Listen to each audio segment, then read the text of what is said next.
हाँ जी मेरे बालिका व्हाट्सअप, क्या हालचाल सब लोग की? Very very good evening to everyone. This is our first day. I think I can probably wait for a minute or two, probably till the time everyone joins in, which who all are in our group. And so sorry for yesterday, I couldn't take the third demo of your corporate funding and listing because of that Thursday issue. The Thursday blues never go away in Maharashtra. If you've ever been to Pune, you would be well aware of it. हाँ जी, क्या हालचाल? First of all सबको यार बहुत बहुत बहुत बधाई हो, जो सब लोग अपने सी एस एग्जीक्यूटिव एकदम मस्त फोड़ के भाई पार हो गए हो और सी एस प्रोफेशनल के अंदर आ गए. आप सब लोगों को हार्दिक बधाइयाँ and welcome to the final and the last level of C S professional. Welcome to one fine academy of yours, I believe the finest of all. Yes academy for C S, जहाँ पे I believe आप सब लोगों ने already पहले कभी ना कभी कुछ ना कुछ पढ़ा है. कोई मेरे स्टूडेंट्स पहले रह चुके हैं क्या, जो भी यहाँ पे आए? Sir is equal to perfection. जी सर. क्या कोई मेरे स्टूडेंट पहले रह चुके हैं जो आज वापस से यहाँ पे दिख रहे? भाई कैसे कैसे इतने बड़े हो रहे हो तुम जल्दी जल्दी.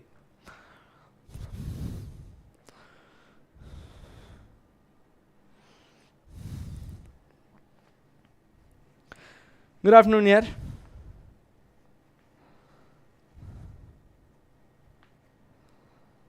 पहले कोई था क्या जो मेरी एग्जीक्यूटिव पढ़े हुए हो?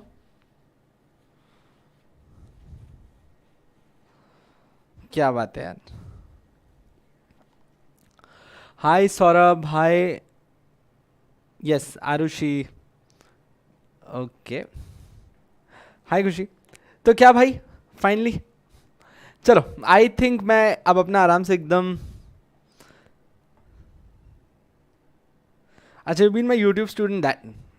देखो, विश्वास अपने अपने की बात होती है. यूट्यूब करो या वैसे करो, स्टूडेंट तो रह चुके हो ना, दैट इज मोर इम्पॉर्टेंट.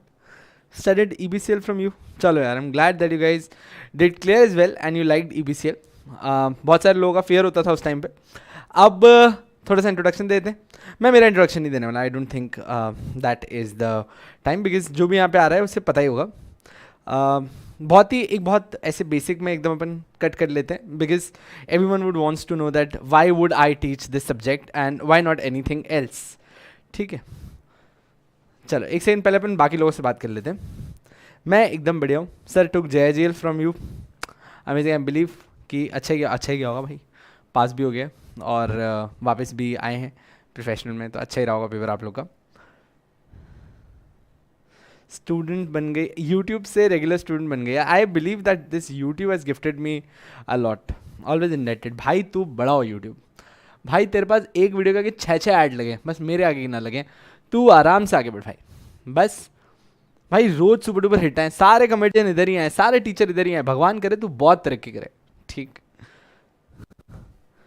सब यूट्यूब पे साले. चलो ठीक है. ओके, फर्स्ट ऑफ ऑल आप सबको बहुत बहुत बधाई हो and welcome to CS professional.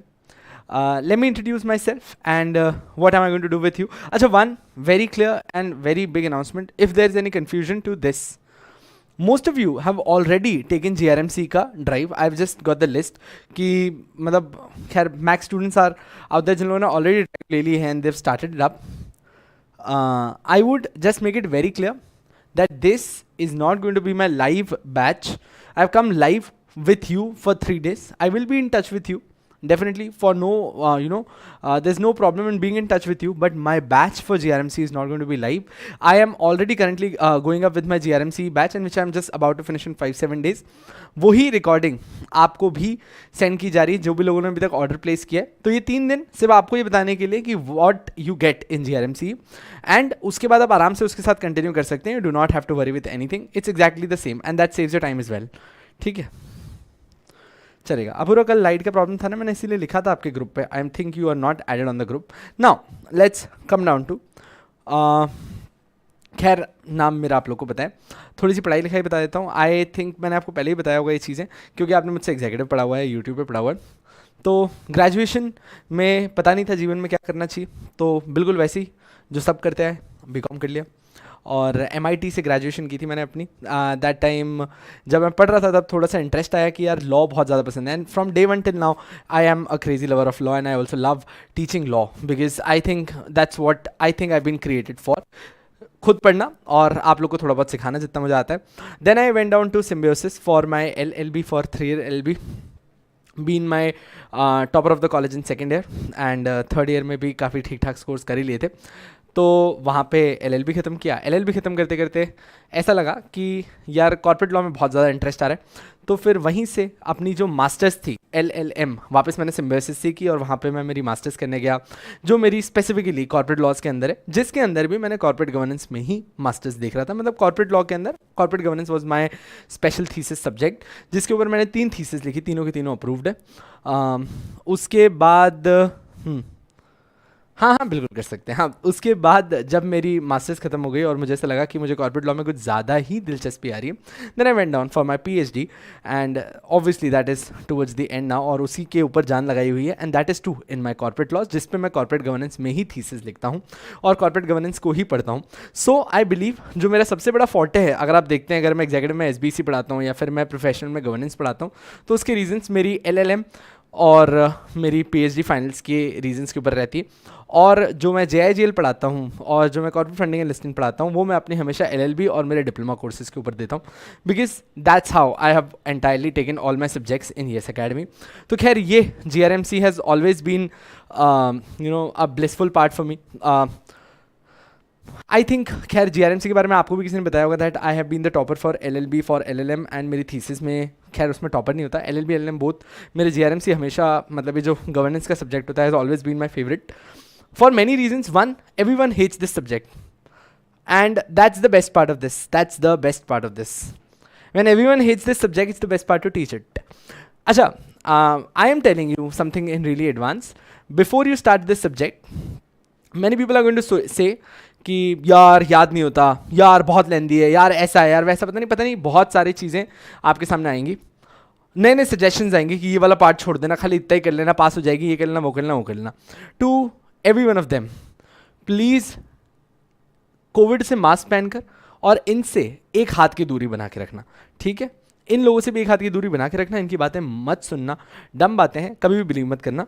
अगर ये बोल रहे हैं कि बोर बुक है, बिल्कुल सही कह रहे हैं, but the point is we are trying to make it interesting, that's what our work is, so obviously। और आप सर पढ़ने आए हो, पिक्चर नहीं देखने आए, तो आपने एक चीज़ समझानी, कुछ सब्जेक्ट्स की फॉर्टे होती है, आपको अब गवर्नेंस सिखाना, आपको रिस्क मैनेजमेंट सिखाना, तो ऑब्वियसली कंपैरेटिवली एज अगेंस्ट आप कॉर्पोरेट फंडिंग एंड लिस्टिंग पढ़ रहे हो, एज अगेंस्ट अगर आप कोई ऐसा प्रॉब्ली क्रिमिनल लॉ देख रहे हो, वो बहुत ही इंटरेस्टिंग होगा। एज अगेंस्ट गवर्नेंस हल्का सा डल होता ही है, तो it's my work to make it spicy and I think I have done my part in that, so don't worry with that. Second problem जो आपको बोलते हैं, वो बोलेंगे कि सर लिखने में बहुत बड़ी प्रॉब्लम आती है, समझ में नहीं आता कैसे लिखें, बनता नहीं है सर, कैसे लिखना है। आपके पूरी रिकॉर्डिंग जो है ना, उसमें लिख लिख के ना तुम्हारी भाई साहब फट के हाथ में आ गई, मेरा नाम बदल देना, इतना लिखा है, इतना लिखा है। तो बेफिक्र रहना कि लिखने विखने में आपको उसके अंदर कभी कोई प्रॉब्लम नहीं आएगी, so you can be very sure about that. Sir next जो मेरे को एक लास्ट चीज़ कहनी है, GRMC requires planning, which I just tell you that how we have plan a syllabus, और आपने वैसे ही देखना है ऑब्वियसली उसको, और मैंने उसको वैसा ही असेंबल करके आपके उसमें बनाया है। Understand sir, can you do it? Obviously you can, कभी कोई दिक्कत नहीं होती यार। सर सेल्फ में तो आप कुछ भी कर सकते हैं, कभी ऐसा जीवन में मत सोचना, कोई भी चीज़ सेल्फ करी जा सकती है, कॉर्पोरेट फंडिंग लिस्टिंग भी करी जा सकती है, जीआरएमसी भी, ड्राफ्टिंग भी, self. It's just the time and efforts which you save. So now you have to put in your mind that आपके पास दिन में 8 घंटे हैं, 8 घंटे के अंदर अगर आप ये दिमाग लगाओगे कि मैं इसको कैसे करूँ, क्या क्या करूँ, वो टाइम की कॉस्ट और ये लेक्चर्स मैच कर लेना, अपॉर्चुनिटी कॉस्ट सेट हो जाती है। प्रिटी सिंपल, सेल्फ हो सकता है, बिल्कुल कोई दिक्कत नहीं, कोई भी सब्जेक्ट सेल्फ हो सकता है, यस का कोई भी सब्जेक्ट जो हम पढ़ा रहे हैं वो सब सेल्फ हो सकते हैं। Now coming down to second thing, GRMC के past year results. So I would take it on records again that no one, I repeat, no one till now has reported me a failure in GRMCE. I'm not saying that no one has failed in Group 1, but they probably failed because of their aggregates. No one, I repeat, no one has failed till now in GRMCE in the previous attempt. And just in case, if I have to bring it on terms to you, the numbers which my students gave exams with were in hundreds and towards somewhere. मैं क्यों उसको भी thousand में नहीं बोल रहा, क्योंकि बहुत सारे लोगों ने कोविड की वजह से पेपर नहीं दिया था। सो मुझे 0 फेलियर रिपोर्टेड है। आई विल मेक श्योर कि आपके इसमें भी वैसे ही हो। मैं मेरे पिछले लाइफ वाले बैच के बच्चों के साथ भी शर्त लगाई है and I am keeping it very open. आप जीआरएमसी में फेल होकर दिखा देना मेरे साथ, आप जीआरएमसी में फेल होकर दिखा दो, पक्की बात है, फेल होना मुश्किल है, मेरे साथ फेल होकर दिखा देना जीआरएमसी के अंदर, मेरी गारंटी। छोड़ दिया आप इसको। अब सर आ जाते हैं सब्जेक्ट के ऊपर, क्या सब्जेक्ट है, कैसा है, कुछ भी प्लानिंग कुछ थोड़ा सा बताओ।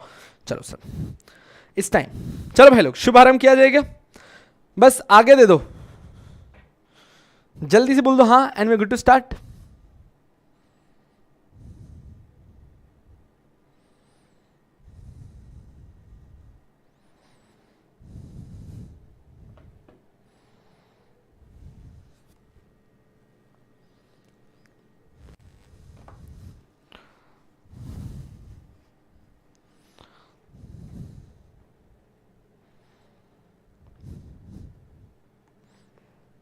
आराम से बैठो, बस प्यार मोहब्बत से सुनो कि क्या करेंगे कैसे करेंगे। सर, मॉड्यूल 1 का सब्जेक्ट है। मॉड्यूल 1 की टोटल प्लानिंग्स मैं आपको आराम से, जब अपन लोग पढ़ रहे होंगे तब मैं आपको बताता रहूँगा। पहले कुछ चीज़ें समझो। सर, मैं इतनी देर से GRMCE चिल्ला रहा हूँ। What is GRMCE? तो ले दें प्रभु का नाम और मेरे प्यारे विकास का नाम। भाई जाने मेरे उसके अंदर, उसका नाम लेके हर बैच शुरू होता है मेरा। तो सुने आराम से कि how we are going about this. Sir, GRMCE जैसा नाम है ना, वैसे ही 4 हिस्सों में बटा हुआ है। GRMCE जैसा नाम है वैसे ही 4 हिस्सों में बटा हुआ है। Sir, G stands for genius, no, governance.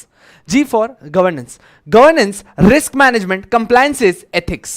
Governance, risk management, compliances, ethics. Sir, इसको इन चीजों के अंदर बांटा गया और ये 4 पार्ट्स में। सर, ये आपका न्यू सिलेबस है, ये आपका न्यू सिलेबस है। पहले जो ओल्ड सिलेबस हुआ करता था उसमें एथिक्स प्रीडोमिनेंट होता था, उसके अंदर एथिक्स प्रीडोमिनेंट होता था। फिर हमारा इंस्टीट्यूट भी समझ गया, हम भी समझ गए, तुम भी समझ गए। देखो क्या होता है ना, हमें ज्यादा एथिक्स सिखाने का कोई फायदा है नहीं, हमें ज्यादा एथिक्स सिखाने का कोई फायदा है नहीं। अपन ने CS फाउंडेशन में एथिक्स सीखा था, याद होकर CS फाउंडेशन के अंदर अपन लोगों ने कभी एथिक्स की बात करी थी। मैं आपको पहले एक चीज बता देता हूं। हाँ जी, बहुत एक बेसिक कनेक्ट याद करो यार। अच्छा, एक बात बताओ, एथिक्स का मतलब क्या होता है? एथिक्स का मतलब क्या होता है? अपन सबसे पहले वही खत्म कर लेते हैं, रूल आउट करते हैं, फिर मैं उनके मार्क्स डिस्ट्रीब्यूशन के साथ आता हूं। सर, एथिक्स का मतलब क्या होता है? सर देखो, मैं अगर आपको बिल्कुल ऐसे लेमन साइड पे बताऊं, घर पे आए मेहमान, भाई तुम्हारे साथ कभी ऐसा हुआ है? मेरी तरफ देखना, मेरी तरफ देखना, कभी तुम्हारे साथ ऐसा हुआ है?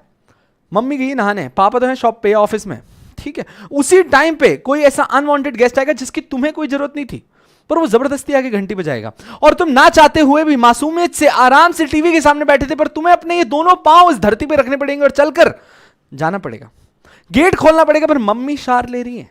भाई देखो, बचपन के कुछ एथिक्स हैं, चाहे सामने वो जो बुढ़ी औरत तुम्हारे आगे खड़ी है उसमें तुम्हें कोई खासा इंटरेस्ट ना हो और तुम्हें पता है कि वो तुम्हें आशीर्वाद नहीं देगी, तब भी तुम नमस्ते बोल के सर झुकाओगे और पांव छुओगे।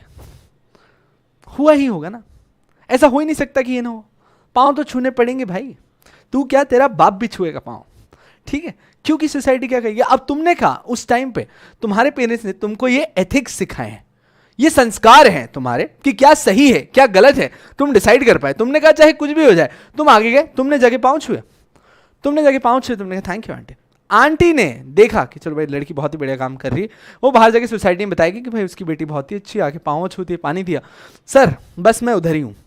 उसको कहते हैं एथिक्स। अब वही एथिक्स अगर आप बिजनेस एथिक्स के अंदर लेके आओगे तो भैया एथिक्स का मतलब होता है the moral idea, the guide which tells you about what is right, what is wrong, and to help you decide how to move towards the right. It helps you decide how to move towards the right. That is, it helps you decide how to go towards to follow what is right. That is what is ethics is. तो भैया business को जो ethics के लिए guide करता है. अब देखो हमारा इंस्टीट्यूट पहले था, हमारे इंस्टीट्यूट ने कहा नहीं मेरे बच्चे, मैंने इनको इतना एथिकल बनाना है, तुम देखते रह जाना कितना एथिकल बनाना है.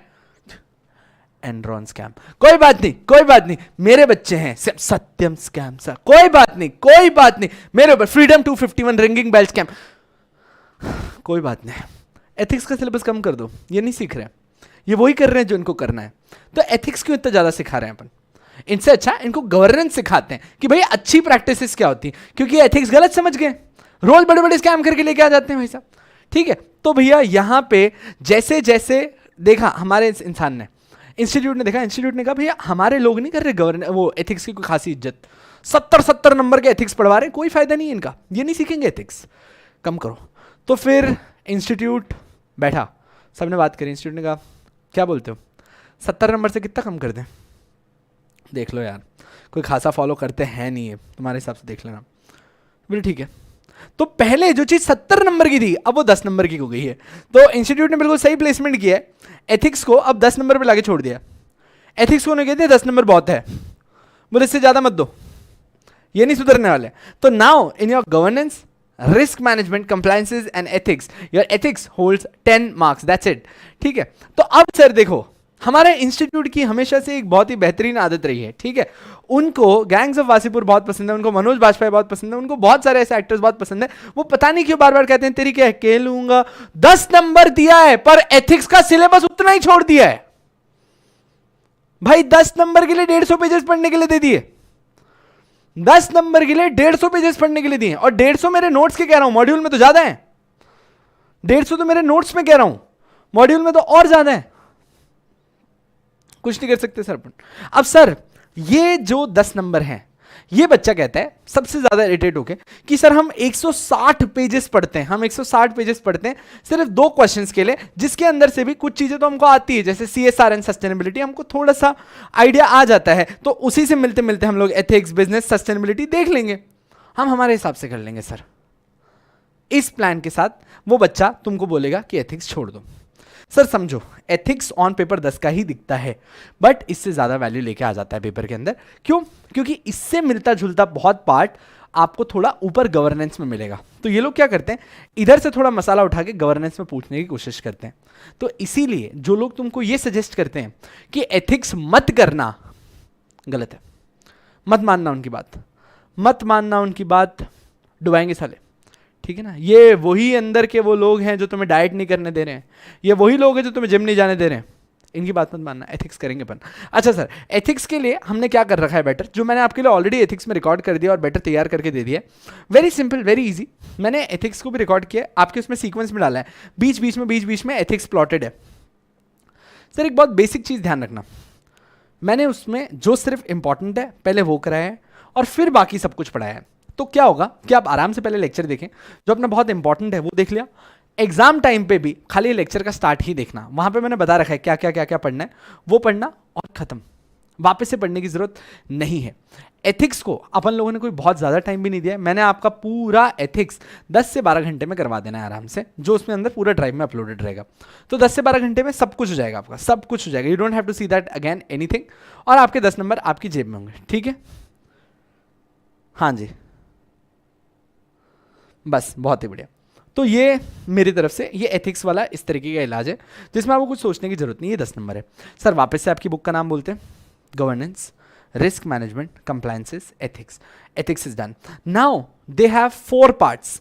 Part 1 is governance which is for 50 marks, Part 2 is risk management, which is for 20 marks. Part 3 is compliances, which is for 20 marks, and then ethics for 10 marks. Now, if you see compliances, what I'll take you to the index. अब बच्चे देखो, ये आपका index है, ठीक है ना। अच्छा, एक just a second, we're not going to go through the module. It's my work. I have gone through the module already. I have made the entire notes from the module. I have kept everything in mind while making your notes. You have a 610 pages book issued by me in 2 parts, which covers each and everything of your module. You don't have to touch the module. ठीक है, निश्चिंत रहना। Sir क्या module पढ़ना खराब बात है? बिल्कुल गलत बात नहीं है सर, मेरा ऐसा मानना होता है आप पहले आराम से एक बार नोट्स से अपने आप का पूरा स्ट्रेंथ ले लो, जो आपकी सेकंड रीड है ना आप आराम से मॉड्यूल से करो। I have no objection with modules, but not the first but the second read from the module, probably fine.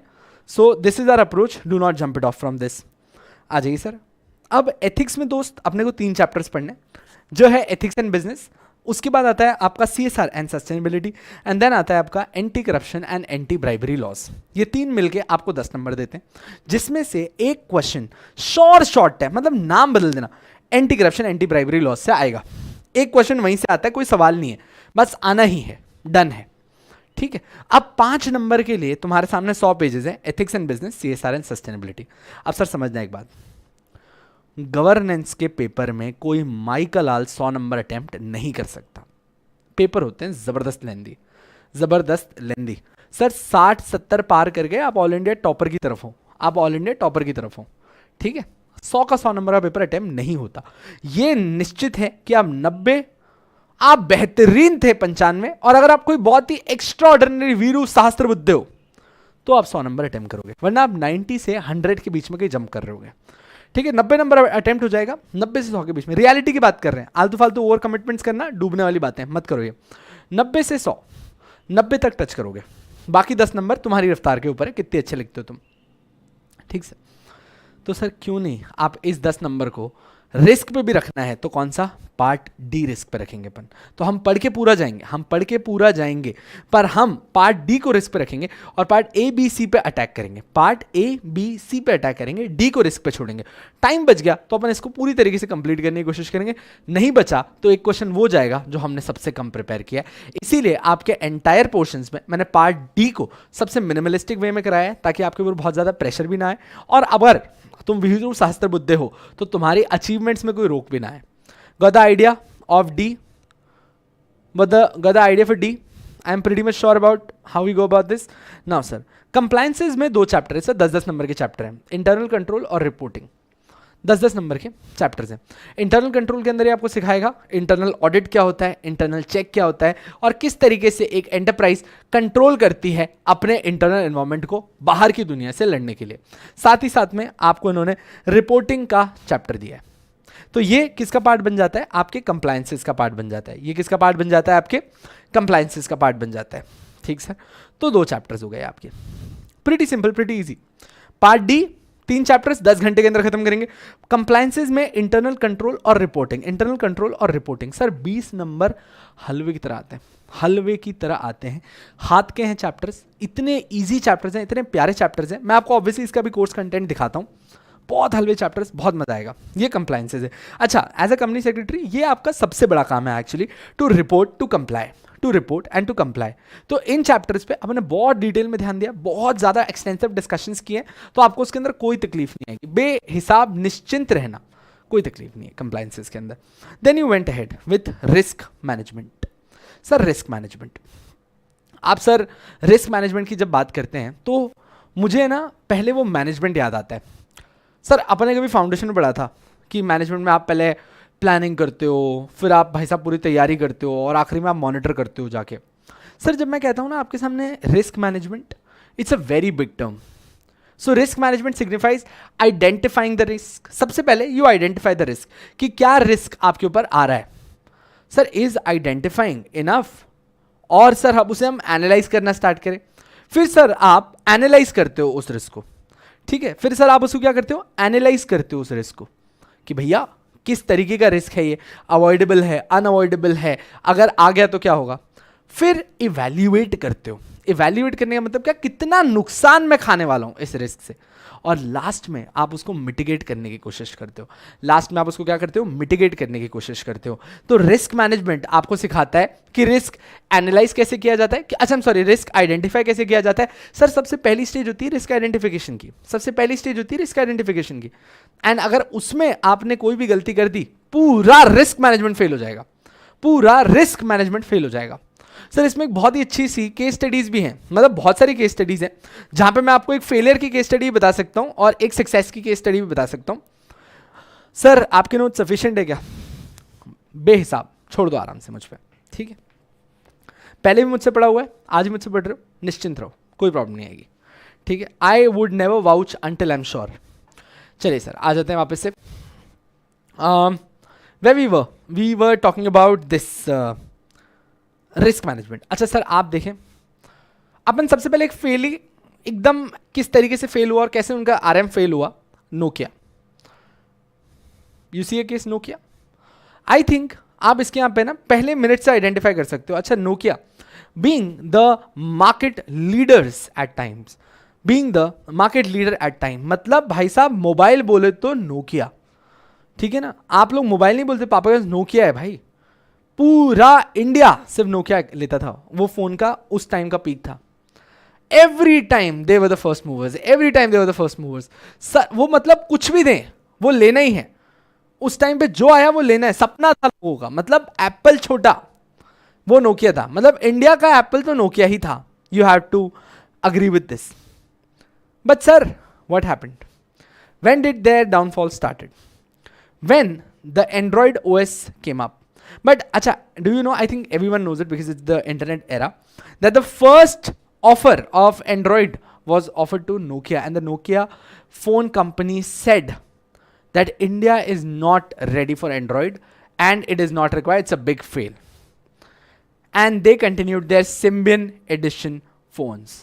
That was their Symbian edition, which did not succeed.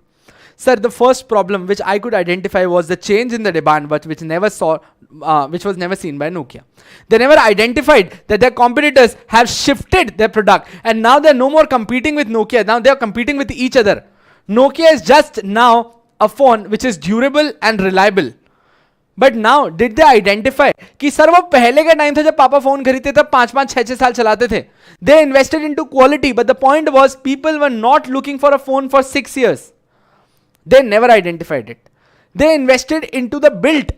People were looking for the features. They never thought about the features. They were so late. And when they identified what they did in the ego, Windows Phone. Nokia launched their Windows Phone. अच्छा, आप में से अगर किसी ने Nokia का Windows Phone देखा हो, that was the most complicated phone in the universe.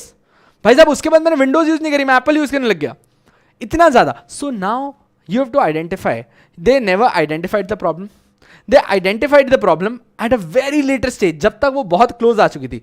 Till the time they evaluated this problem, they analyzed this problem, it was too late for them and they had to drop down the company and they couldn't mitigate the risk, hence went with the wave and they left.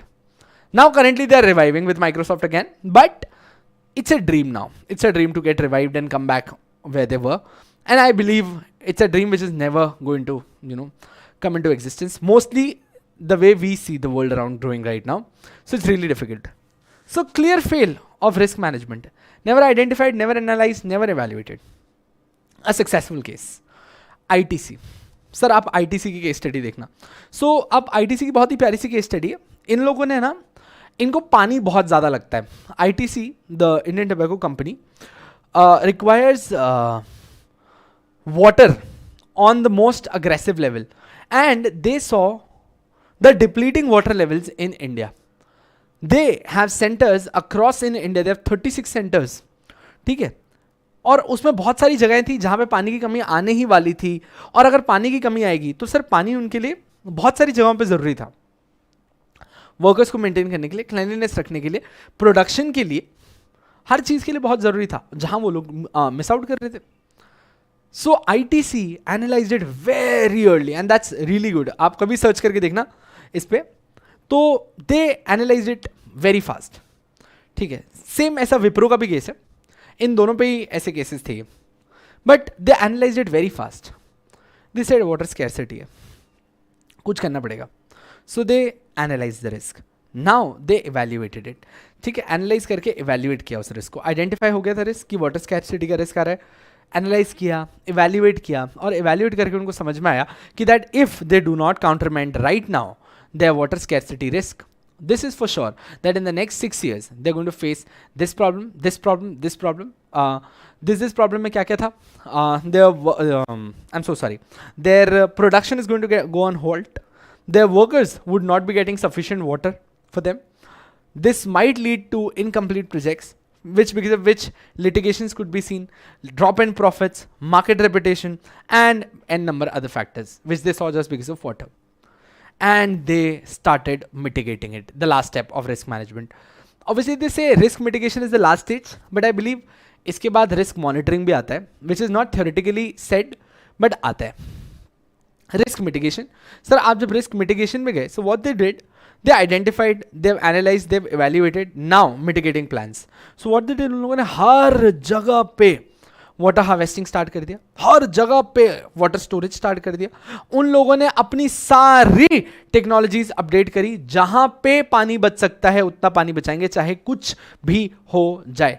They started giving credit to their employees who are wasting less water. They started applying meters on places to see कि उनकी एक एक जगह पे कितना कितना पानी consume कर रहे हैं, और उन्होंने स्टैंडर्ड सेट किए कि इससे ज़्यादा पानी वेस्ट हम नहीं करेंगे, इससे ज़्यादा पानी हम वेस्ट नहीं करेंगे. तो ये सब हो गया. फिर उनसे सवाल उठा कि सर जो आपका पानी आप खराब कर देते हो उसका क्या? उन्होंने कहा we will treat that water and we will use it somewhere else again, but we are not going to throw that water again. So they treated their water, they treated their discharges, what they were doing in the water. They told their employees about what they are wanting from them. कम से कम पानी वाली technology लेके आए, electricity regulate करी. They shifted to solar at many places. और at the same time one very good decision they took is कि जहाँ जहाँ स्कैर्सिटी ज़्यादा हो रही थी वहाँ से बेस उन्होंने शिफ्ट करना स्टार्ट कर दिया, ताकि वहाँ पे ज़्यादा पानी का लोड ना आए उन लोगों ने शिफ्टिंग करना स्टार्ट करी और उन जगहों पे जाके शिफ्ट किया जहाँ पे बहुत ईजी अबेंडेंस ऑफ वाटर है और जहाँ स्कैरसिटी है वहाँ स्टोरेज कर करके उसके पानी के लेवल को ऊपर लाना चालू किया. And it is always a successful story and they did mitigate their water risk which they were facing quite a years back and quite nicely they see कि बिल्कुल सही चल रहा है उनका, क्योंकि उनके वाटर मीटर्स के हिसाब से they are consuming correctly as per what they decided and they going good. Got the point?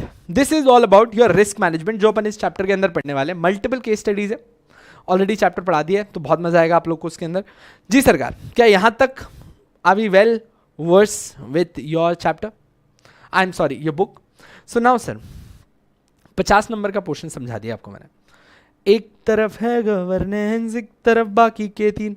Risk management 20, compliances 20, 10 number ethics. 50 number इधर है जो है आपके गवर्नेंस के ऊपर. क्या बोलते हो?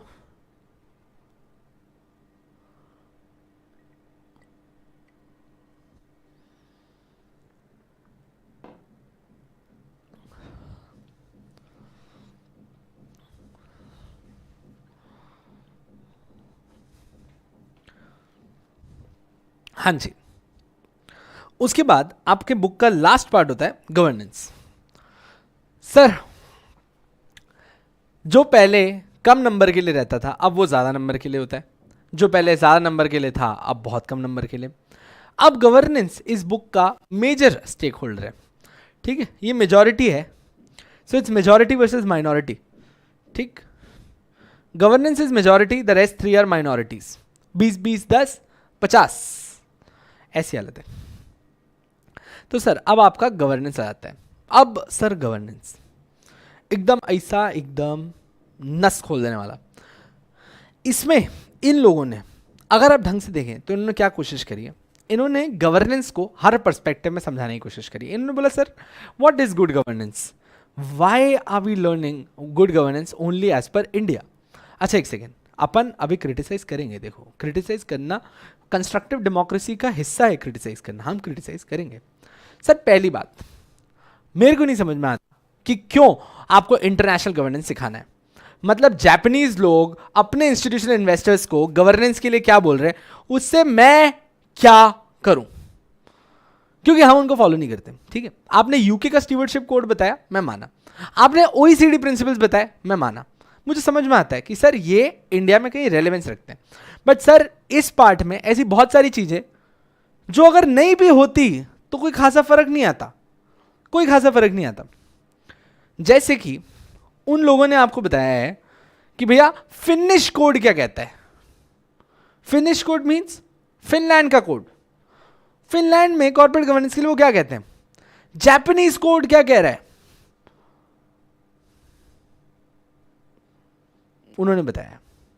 सर आपने बताया क्या, बताना पड़ा. So I had no option but बताना पड़ा. तो सर ये आता है आपका गवर्नेंस का पार्ट जो 50 नंबर का पार्ट होता है. ये आपका गवर्नेंस का पार्ट है जो 50 नंबर का पार्ट बनता है. Sir governance as the name suggest, इन्होंने बोला sir we would suggest you such good practices in such a way कि आपकी कॉर्पोरेट एक बहुत अच्छी तरीके से फंक्शन कर पाए. और गवर्नेंस में इन लोगों ने अलग अलग तरीके की थ्योरीज, अलग अलग तरीके के प्रिंसिपल्स एंड प्रैक्टिसेस बताएं. इसमें भी बहुत सारी केस स्टडीज है बताने के लिए कि भैया कहाँ पे किस तरीके से गवर्नेंस को किया गया, कैसे गवर्नेंस के अच्छे अच्छे रिजल्ट्स है. सो नाउ सर एक मतलब एक बहुत ही नॉर्मल सी बात है कि a well governed company would always be watching towards giving it back to the society, giving it back to the environment, to the people around. That's what a well governed society company would always do. So इन लोगों ने इसमें बहुत ही अच्छे से principle सिखाए, triple P, कि that value of people, planet and then profit. So they've said the triple P principle says governance का कि सर सबसे पहले आपके जो पीपल हैं उनकी इज्जत करो, इनको प्रोटेक्ट करो, इनका ध्यान दो. आप ऐसे काम मत कराओ कि बीमार हो. आपने सबसे पहले पीपल का ध्यान देना है, उसके बाद आप आगे बढ़ोगे. आपके पीपल का ध्यान हो गया. अब प्लैनेट देखो कि while you're working how much damage are you doing to the planet.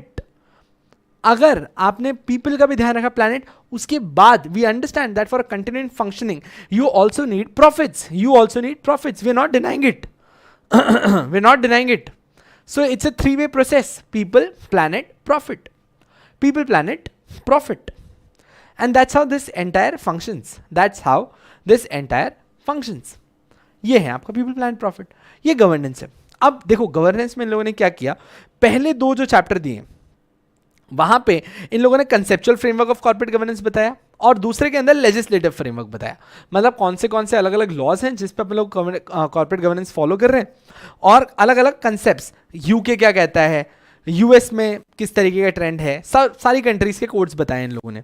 तो मेरे हिसाब से फर्स्ट और टू चैप्टर कोई बहुत ज़्यादा इंपॉर्टेंस होल्ड नहीं करते हैं. ठीक है, अब उन लोगों ने कहा है तो अपन लोगों को पढ़ना है. अच्छा, यही दो चैप्टर्स हैं जो मैंने अभी तक मेरे लाइव बैच में भी नहीं पढ़ा है, बाकी एल सब कुछ खत्म हो चुका है. सो what I am saying is कि कोई बहुत ज़्यादा इंपॉर्टेंस होल्ड नहीं भी करते. बट सर आईसीएसआई है, आईसीएसआई मतलब उदय शेट्टी, दिमाग खराब हो गया तो क्या कर सकता है, किसी को कोई आइडिया नहीं है. तो इसीलिए हम रिस्क नहीं ले सकते. बट यस, उसके बाद अगर आप पिछली बार का पेपर देखें तो चैप्टर 3, 4, 5 यानी कि बोर्ड सेक्रेटरी स्टैंडर्ड्स, उसके बाद इंडिपेंडेंट डायरेक्टर्स की बात और बोर्ड से रिलेटेड कुछ बातें लास्ट टाइम के पेपर का मेन था. लास्ट टाइम के पेपर का मेन सिर्फ ये था. But again we can not assure anything. उसके बाद corporate policies, accounting and audit, corporate, हाँ ये वाली जो है वो कॉर्पोरेट पॉलिसीज है कि किस तरीके से आप डिस्क्लोजर्स करते हो. अब इनका कहना है कि एक अच्छी गवर्न कंपनी, देखो एक अच्छी गवर्न कंपनी पहले सारे के सारे एक सीएस को हमें सिखाते हैं कि कौन से तरीके के फ्रेमवर्क्स हैं. उसके बाद हम दिखाते हैं कि एक इफेक्टिव बोर्ड कैसे बनेगा, क्योंकि इफेक्टिव बोर्ड बनेगा तभी तो अच्छा गवर्नेंस होगा. फिर वो आपको सिखाते हैं डिस्क्लोजर्स करना, कि कौन से डिस्क्लोजर्स करने. भाई रिलेटेड पार्टी का डिस्क्लोजर हो गया, कैसे करते हो, कितने टाइम में करते हो.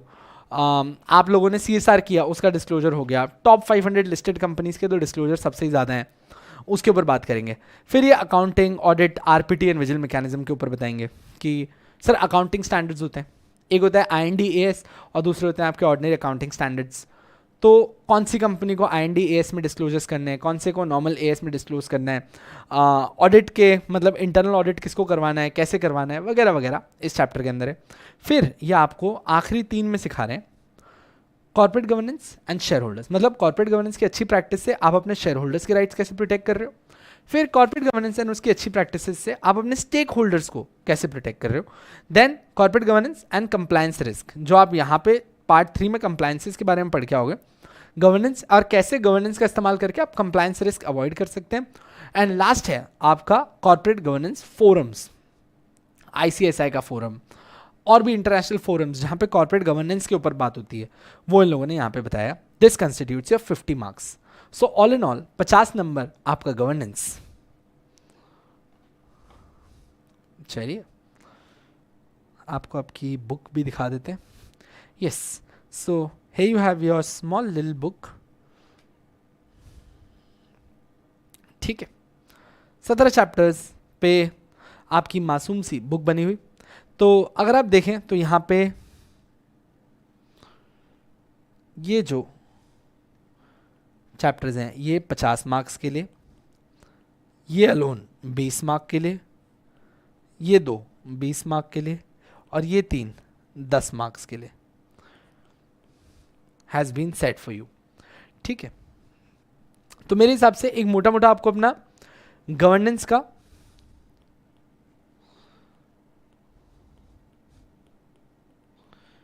एंड एथिक्स का बुक, उसका वैल्यू सिस्टम समझ में आ चुका है. बुक और उसका वैल्यू सिस्टम समझ में आ चुका है.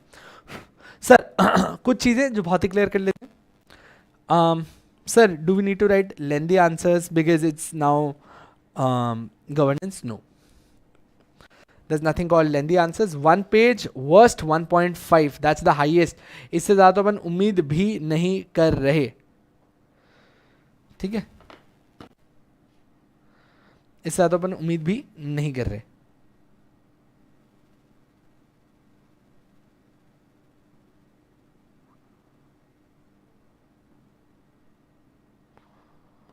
डन, लेंदी आंसर्स नहीं चाहिए. अच्छा सर पेपर में अभी जो आप हम लोग को रिकॉर्डेड दे रहे हो उसके अंदर क्या क्या रहेगा? You will get 2 books. ठीक है, अच्छा 2 बुक्स अगर आप फिजिकल में जब लेते हैं तो 2 बुक्स आती हैं. और अगर आपके PDF वर्जन्स है तो उसमें एक ही मर्ज्ड बुक है पूरी टोटल. ठीक है, इफ़ इट इज़ PDF. तो एक ही में है, और अगर वो फिजिकल में है तो उसको 2 बुक्स के अंदर बांटा गया है, दैट यू गेट। उसके बाद एंटायर प्लान्ड लेक्चर्स, दोस्त वापस सुन लेना, मैंने ऑलरेडी उसको सीक्वेंस मेरे हिसाब से बनाया है। You do not have to worry, you do not have to text me कि सर कौन सा सीक्वेंस पहले करना है। आई हैव सेट इट 1 2 3 4 5, बस आप वो सीक्वेंस को फॉलो कर लेना और कुछ भी करने की जरूरत नहीं है, बाकी मुझ पे छोड़ दो, बाकी मुझ पे छोड़ दो और तुम चिल करो एकदम जलसा, ठीक, डन। सर हर चैप्टर के एंड में, हर चैप्टर के एंड में पॉजिटिवली सारे पास्ट ईयर क्वेश्चंस बताए गए हैं।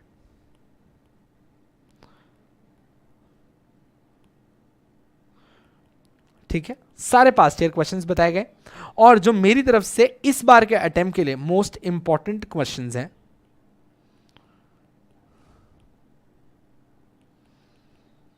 वो लिखवा दिए गए।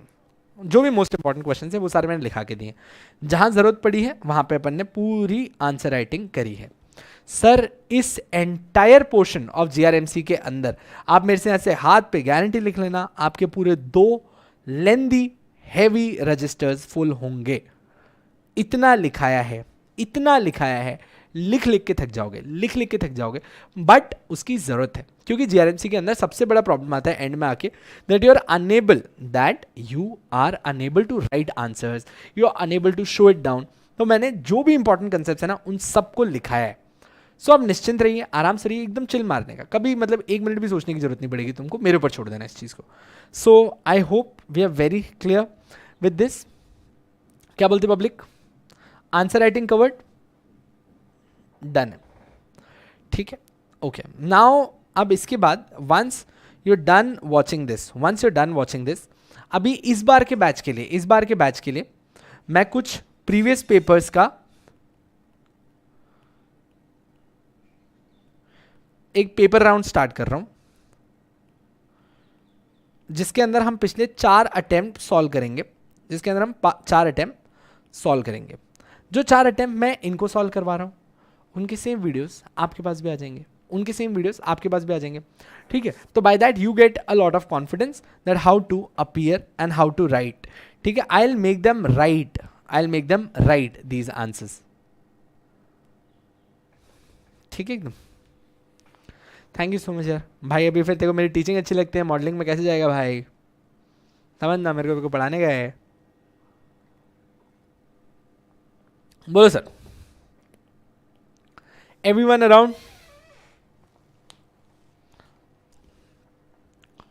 कोई मन में सवाल, कोई मन में मलाल, तो बताओ।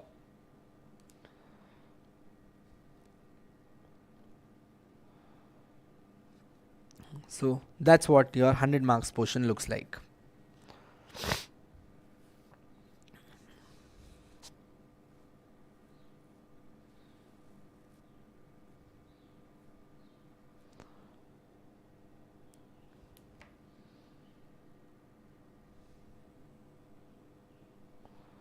It's a very direct thing, don't worry. मैं आपको जो 3 दिन का है ना अपना पैटर्न, आज मैंने आपको बुक इंट्रोड्यूस करी है, कल वील स्टार्ट विथ एनरॉन, कल we'll start with the Enron case. While we start with the Enron case, मैं एनरॉन केस के साथ आपको सारे पास्ट पेपर्स दिखाऊंगा, ठीक है। We start with Enron case. अच्छा यार 1 hour 30 minutes is more than sufficient if you're going for 2 groups. If you're trying for 3 then 1 hour 10, 1 hour 15 minutes goes good, कोई दिक्कत नहीं है, ठीक है। तो I think I told you well enough. हमारा जो कल का कंडक्ट होगा उसमें अपन एनरॉन केस डिस्कस करेंगे, पास्ट पेपर डिस्कस करेंगे, but then what I will do is कि जो मैंने लास्ट बैच में जो फर्स्ट चैप्टर लिया था वो था board effectiveness. See what happens, क्योंकि इसका आप रिकॉर्डेड वर्जन लेने वाले हो तो प्रॉब्ली 2 दिन मैं आपको कोई अलग चैप्टर पढ़ा दूं, फिर आप उधर से निकल के वापस रिकॉर्डेड में अलग चैप्टर में जाओगे, तो it wouldn't sink in very nicely, so what I will do is, जैसा मैंने पिछले बैच को स्टार्ट किया था, मैं बिल्कुल मतलब जो अभी करंट बैच चल रहा है जैसा उसको स्टार्ट किया था, कल मैं वैसे ही आपको बोर्ड इफेक्टिवनेस करा के देता हूँ। कल मैं आपको एनरॉन का केस बताता हूँ, एवरीथिंग वही बताता हूँ जो मैंने प्रीवियस बैच में करी है। तो क्या होगा, जैसे ही आप यहाँ से आगे निकलोगे 3 दिन के लेक्चर्स खत्म होने के बाद, तो आप जब अपना ये रिकॉर्डेड जोन स्टार्ट करेंगे तो आप डायरेक्ट कनेक्ट कर पाएंगे और आप स्पीड में आगे बढ़ जाओगे, क्योंकि वो आपको ऑलरेडी कवर्ड होगा। तो these demos would would not waste your time, and that is what my primary concern is, that it should not waste your time. ठीक है sir, how many lectures in total around? That's a good question. आप ऐसा मानिएगा तकरीबन 120 hours आपको मेरे साथ spend करने, 120 to 130 hours, which would be subsisted in around 110 max lectures. ठीक है, अच्छा इसमें मैं आंसर राइटिंग नहीं गिन रहा, आंसर राइटिंग 15-15 मिनट की है, उसको गिनना भी मत, ठीक है, वो तो बोनस है ऐसी. That is what we have in our entire curriculum, and 130 hours is really good to go. And we have done ample amount of discussions, जो भी टाइम पास करना है सब किया है, ऐसा भी नहीं कि एकदम गले घोट के मरने ही पढ़ने के लिए. ठीक है जनाब, क्लियर. सर कुछ बताइए, मेरे लायक कोई सेवा, क्या आप आज की इस जानकारी से संतुष्ट हैं? क्या आपको सब कुछ समझ में आया? उम्मीद करता हूं कि आपको ये governance, risk management, compliances and ethics का इंट्रोडक्शन बड़ा बोरिंग सा नहीं लगा होगा, और ऐसा नहीं लगा होगा कि oh my god I can't do that. But I tell you very clearly sir, जब आप ग्रुप 1 की बात करते हो तो टैक्स, जो मैं पिछले 2 अटेम्प्ट में देख पा रहा हूँ सर, टैक्स में इस बार शोएब अख्तर बॉलिंग कर रहा है, और वो भी अपनी जवानी वाला. वो डायरेक्ट यॉर्कर पे यॉर्कर डाल रहा है. तो टैक्स में मैं जितने बच्चों को देख पा रहा हूँ वो सिर्फ जस्ट सर्वाइव करके बाहर आ रहे हैं या बोल्ड होके बाहर आए हैं. बट कोई ऐसा बंदा टैक्स का बाहर आके नहीं बोला या सर 75, 72, ऐसा कुछ नहीं था.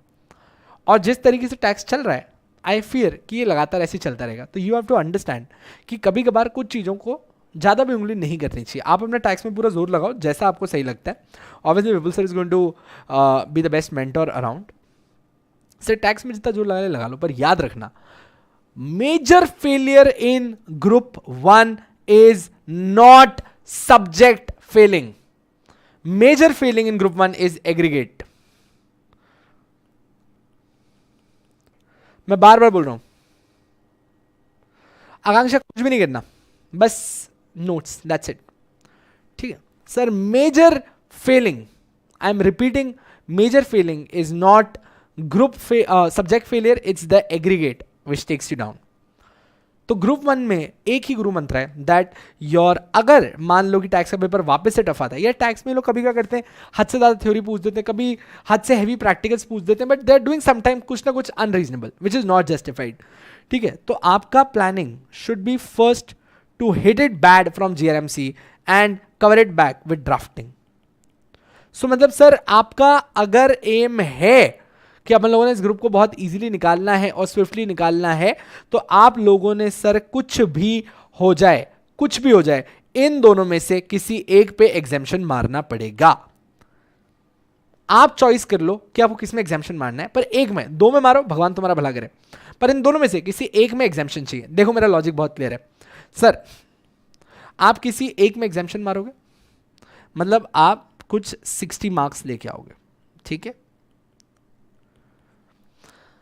बहुत है सर. वो एग्जाम्शन क्यों चाहिए ना अपने को, मेरे को यहाँ के 10 नंबर टैक्स को देने हैं, मेरे को यहाँ के 10 मार्क्स टैक्स को देने हैं. कल अगर इधर 40 भी आ गए ना, तो अपना ये वाला सब्जेक्ट तैयार हो गया. ड्राफ्टिंग में और इन सब में 50 तो अपन ला ही सकते हैं. तो सर एम करना है कि दोनों में से किसी एक में एग्जाम्शन, नहीं तो दोनों में एग्जाम्शन चाहिए अपने को. जब आप यहाँ पे दोनों में एग्जाम्शन मार देते हो तो सर उधर सिर्फ पास होना रह जाता है, आपका ग्रुप निकलता है. एग्रीगेट फेलिंग सबसे ज्यादा है. आई am repeating this on a scale of 1 to 10, 9 fell on aggregate, 1 fails on subject failure. ठीक है, और वो सब्जेक्ट फेल में भी सबसे ज्यादा टैक्स के फेलियर्स हैं. ठीक है, सबसे ज्यादा टैक्स के फेलियर्स हैं. तो it's my humble request, do not fall for this, right. So that's the red zone for you and that's my plan for you कि टैक्स को कोप अप करने के लिए उसको जितना बढ़ाना है बढ़ाओ, एकदम सेम है, सब कुछ सेम. ठीक है सर, 40-50 वाला सिस्टम है सर. इन दोनों में से किसी एक पे हिट कर लेना, बहुत ही शानदार. और मैं श्योर हूं कि आप गवर्नेंस में 50 से 60 ऐसे ही लगा सकते हो, मैं बिल्कुल श्योर हूं, मुझे कोई दिक्कत नहीं लग रही. And same with drafting sir. Out of all the 3, मतलब आप ये पूछ रहे हो कि राइट हाथ अच्छे से धो या लेफ्ट हाथ अच्छे से धोएं, तो ऐसा मतलब बिल्कुल ही गलत होगा. सेकंड ग्रुप के लिए मुस्कान मैम ज़्यादा अच्छे तरीके से बता सकते हैं, पर अगर फर्स्ट और 3 को कंपेयर किया जाए तो first deserves a lot more time than third में सिर्फ अपने कॉर्पोरेट फंडिंग एंड लिस्टिंग का ध्यान रखना है, बाकी फिर भी काफ़ी सिंपल हो जाते हैं.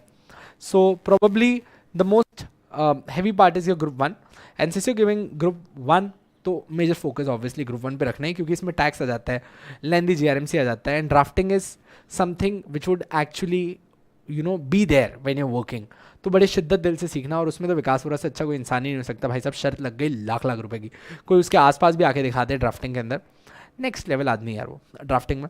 तो एक बार के लिए गवर्नेंस किसी और से पढ़ लेना, टैक्स किसी और से पढ़ लेना, सेकंड ग्रुप थर्ड ग्रुप किसी और पढ़ लेना, but drafting it's my humble request, Vikas के अलावा सोचना भी मत। मतलब he is the only one out there, and I repeat, he is the only one out there who has actually worked and knows how to draft. ठीक है ना, तो क्लास चीज़ है। The art of drafting is, मतलब I think it's Vikas Vora. Drafting तो मतलब recommended है कि कभी और कहीं देखना मत, learn it from Vikas only. ठीक है भाई लोग। हाँ मतलब अगर जीआरएमसी देख रहे हो तो गलती से भी इधर उधर लेफ्ट राइट मत देखना, ड्राफ्टिंग विकास के लेना, हम दोनों का पेयर बहुत बेस्ट रहता है उसमें। ठीक सर, तो that is it from my and for today. Do like this video, do share this video, do comment on this video, don't do feel anything what you like with this video. I'll see you tomorrow at 4. आज के lecture में बैठने के लिए कोटि कोटि धन्यवाद। फिर से मिलना होगा आपसे, तब तक के लिए हाथ धोते रहिए, मुँह धोते रहिए, और प्लीज़ उम्र से ज़्यादा बड़े होने की कोई ज़रूरत नहीं। You guys are still the same old kids, and do not rush out fast कि now we are in professional and the responsibilities have increased or कुछ नहीं। That kid in you has, you know, let you pass, and this kid in you would take you again with CS profession as well. Just remember कि जो अच्छी आदतें पहले थी वो maintain करना और अच्छी चीज़ें सीखना। एटीट्यूड हम ऊपर हैं वाला फील में मत आ जाना, बस वो सबसे बड़ी प्रॉब्लम है प्रोफेशनल की। आई रियली होप कि आपके अंदर वो दिक्कत ना है, प्रॉब्ली क्योंकि मैं तो आपके टच में नहीं रह पाऊंगा ऐसे रेगुलर लाइव लेक्चर्स में, बट ये एक ही प्रॉब्लम होती है कि यू नो हम प्रोफेशनल में आ गए, वो वाला फील मत लेना। दैट्स इट, वो तो CS बनने के बाद भी मत लेना, पता नहीं होता है आपका। ठीक है, चलो यार, all the best, I will see you tomorrow, bye.